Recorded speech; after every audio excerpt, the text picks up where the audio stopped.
I arranged a meeting with the mime yesterday, under my friend and coworker Anne's supervision. When I entered the park this morning, I wasn't sure where this would get me, except maybe to a hospital. But one thing was for certain. I was already scared shitless before I even entered the park. I had to delay my routine with Mr. Scratch, seeing as I told Anne I would meet her at 9. I arrived at the park at 8:30, but I knew that the sock puppet would keep me occupied for well over an hour. Therefore, I decided to visit Nathan again. He was just driving by the entrance to Twinvale Point when I reached the Western Tower, but stopped the carriage as soon as I came into sight. How times change. He looked rather upbeat and happy to see me, and when I approached him, he held out his hand for me to climb aboard. Once I sat down next to him, I immediately spotted the stork plushie's head peeking out from under the collar of his shirt. "So I won't lose it," Nathan explained curtly. "Hey, thanks for bringing it by. I like it a lot. It's, His voice trailed off and he blushed. "It's your stork. I get it. Dude, I keep a bunny plush in bed with me. I ain't judging you." I grinned. "By the way, why were you asleep yesterday? I thought you didn't need to do that anymore." "I do it quite a lot, actually. Not because I'm tired, but whenever I feel bored or numb, I make myself fall asleep to, get away from it all for a bit. Sometimes I even have dreams in which I'm not stuck." "I love having dreams," he muttered. "It's like eating candy then?" I inquired. "Yeah, kind of like that. I'm really surprised Dale gave you the plush, by the way. I thought I don't know. I thought he'd have thrown it away by now." He suddenly sounded very gloomy again. "Nathan, I think Dale loves you. I believe he's never stopped loving you. He knows you're suffering and it's killing him inside and out. I'm still trying to find out what made him do this. But I can assure you that he did not want it to be this way. Maybe I'm just a hopeless romantic, but I refuse to believe he doesn't care about you." "Yeah, I mean, I guess. But, life goes on, right? Life goes on for everyone except me. The thing is, nobody outside of this park cares for me.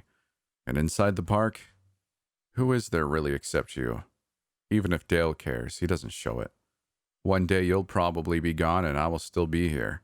And then no one will be left at all." "Don't you have, family or something outside the park who miss you?" I asked. Nathan grunted and shot me a grim glance. My parents stopped giving a crap about me when they caught me making out with my quote-unquote best buddy. That was long before Dale. They kind of threw me out. I mean, I managed on my own, but you get what I'm saying. My folks wouldn't care if I was dead in a ditch. That leaves only you and Storky here in my boat." As sad as this was, there was no way of proving him wrong. It made sense, and even though the thought was incredibly depressing, I could see where he was coming from. Still, I assured him I wouldn't let it come to that. I wouldn't let him die alone. Soon after, I would meet with Anne. She was waiting by the entrance to the Candyland. She looked very casual in her baggy shirt and sweatpants, her black hair up in a loose bun. She's right, though. Why bother with clothes if no one's going to see you anyways? "Good morning," she greeted me with a happy smile, immediately going in for a hug, squeezing me way too hard. It's been so long since we last had some time to talk. Without the others around. I was totally going to tell you about this cute guy I met a few days ago, but I didn't because, seriously, I do not want Mitchell or Oliver knowing." She let go of me and grinned. "Those two are jerks," she added in a sing-songy voice. "I just know they'll talk their asses off behind my back. Like two old ladies." "If you say so," I offered with a helpless smile.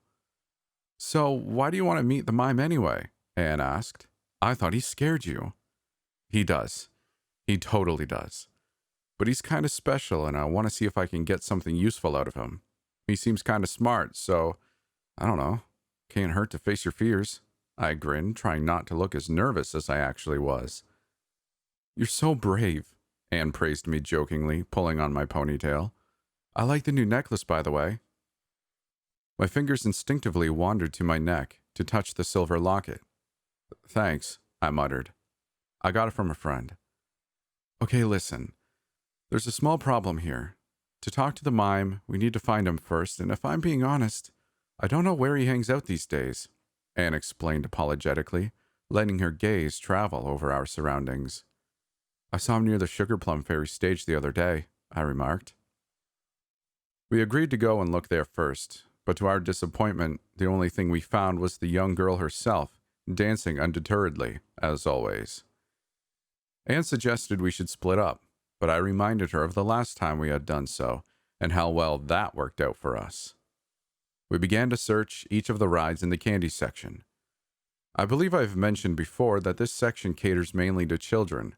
This means that most of the rides here are pretty small and cutesy as well, but also that there's more of them than in the other sections. We checked each of the ride's entrances, as well as the empty wagons, waiting in vain to be set into motion, but we couldn't find him anywhere. That was until Anne suddenly tapped me on the shoulder and pointed at the large chain carousel ahead of us. "Look," she whispered. "There he is." She was right. The mime was hanging on the chain of one of the swing seats upside down, his neck craned and his eyes transfixed on us. He was watching. "Okay, so how do we get him down there?" my friend asked quietly. "I'm just going to go up to him, try to reason with him, you know," I replied in an equally low voice, and Anne nodded. "You're coming with me, though, right? He likes you way better than me." "Sure," she muttered. We slowly, carefully, began approaching the swing, gazes fixated on the pretender. However, as soon as we reached the swing he was hanging from, he let out a low hiss and scurried further up the chain. "Wait, please," I called out, raising my hands. "Yeah, can we, talk, maybe?" Anne asked. The mime, however, didn't react. He only continued to cling onto the chain, staring at us with narrow, menacing eyes. His lips parted slowly, and the corners of his mouth were pushed up by the spider-like fangs protruding from it. The sight sent a chill down my spine. "Remind me why you're so fond of this monstrosity," I whispered, and Anne shrugged. "Look, I'd really like for you to help us out here," she pleaded with the pretender. The mime remained in place, hovering several feet above us. His fangs almost seemed to glisten in the sunlight. Thick drops of saliva were dripping down from them, silently hitting the ground to our feet. Then, ever so slowly, he began to descend. His hands reached out to grab onto the chain below him again and again, his clawed fingers tightening around it with an unsettling skillfulness as he climbed down. Bit by bit, he got closer to the ground until he finally swung himself off the chain and stood in front of us. I held my breath.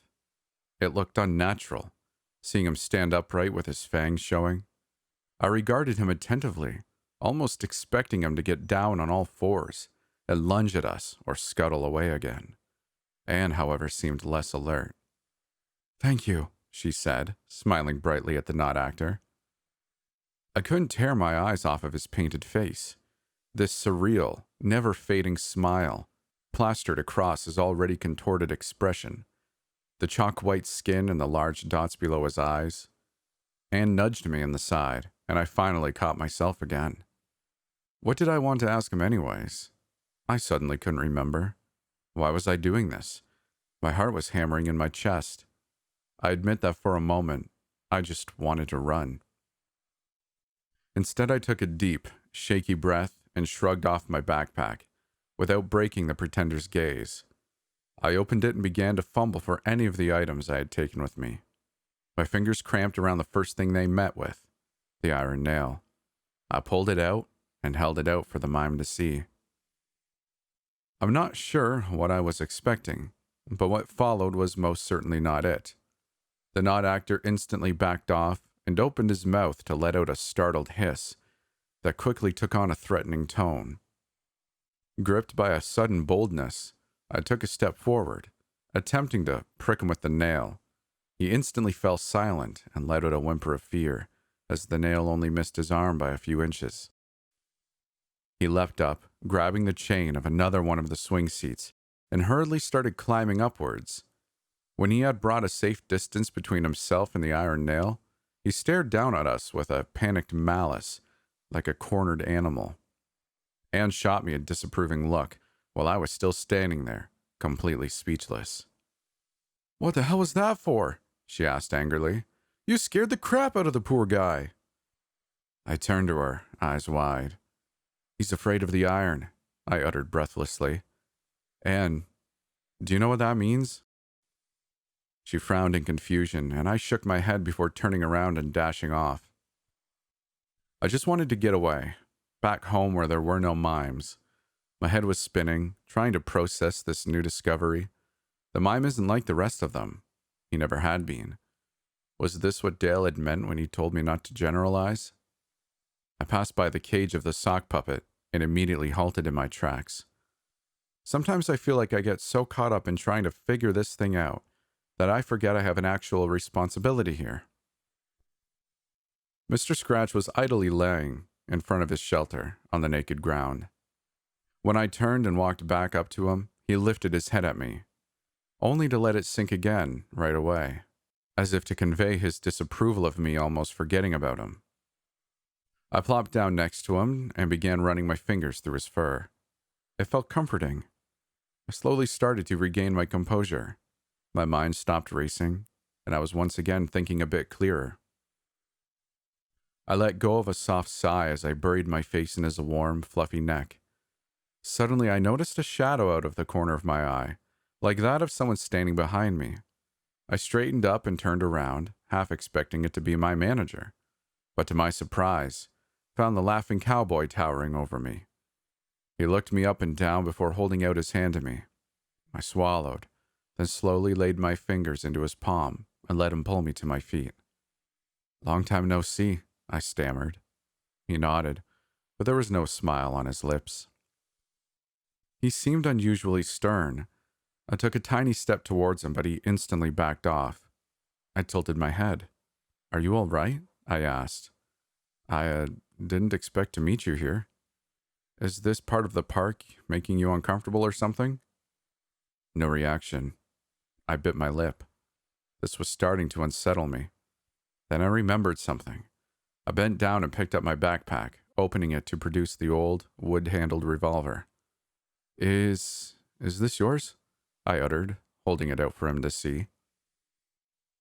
He stared at it for a moment, his eyes widening and darting from me to the revolver, resting in my palm, then back to me. He seemed apprehensive, or perhaps even afraid. I took a deep breath and in a shaky voice asked, "Did someone hurt you with this?" He opened his mouth, and I could see his black tongue nervously licking over his teeth. His gaze was now fixed onto the weapon. He stood as still as a statue for around 5 seconds. Then he suddenly spun around and took off. "Wait," I called after him. "I wasn't going to hurt you." I quickly shoved the gun back into my backpack before sprinting after him. I felt genuinely terrible. I had not meant to upset him in any way. I hadn't expected him to react like this. He was running towards the entrance to Twin Vale Point, and I tried to follow him, but suddenly became aware of the agonizing pain in my side. Against my every urge, I had to stop chasing after him. I was left standing alone in the middle of the street, my hand pressed against my side, trying to suppress the stinging. I swear, this job is going to drive me crazy someday. I called Mitchell to let him know that I had upset his knot actor. He told me it was probably no big deal, and that he would take care of it once he would return to the park the next day. Afterwards, I went about the rest of my duties with Mr. Scratch, and then returned home sometime in the afternoon.